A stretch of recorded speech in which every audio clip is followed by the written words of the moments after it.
Ty, you're responsible for seeing Todd. What was it like seeing Todd Helton for the first time? Well, the first time was in high school in '92. I was a first-year scout. He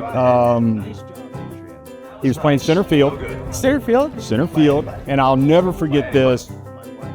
It was a Saturday morning doubleheader, if I'm not mistaken. It was my first time seeing him, being first new to the area, and he was a name.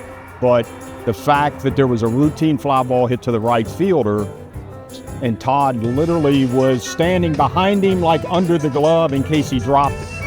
And I've been around baseball enough, and I was going, that was a long way to travel just to be in position to possibly help the team out.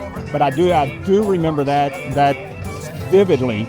And then, of course, high school, and then he goes on to college. So, there were more sightings after that. So, but after he gets drafted first round out of Tennessee, could you picture him being this good of a player?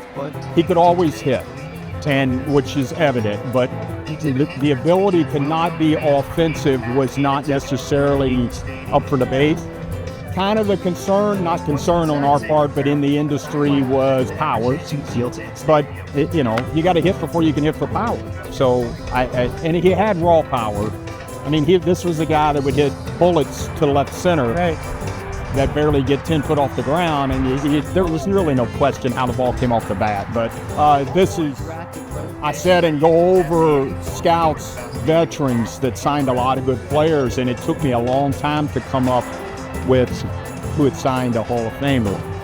And it really is a blessing, and it's just kind of puts you in a select, and there's a lot of luck in this. But yeah, it's not like they're on every street corner, so.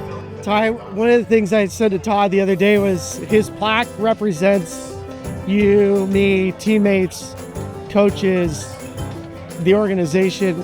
How do you think that's going to hit you? To be very similar to whenever he got the call is emotional. I mean, it just kind of wells up. It's kind of surreal. It's awesome. Ty, it's great. And appreciate it.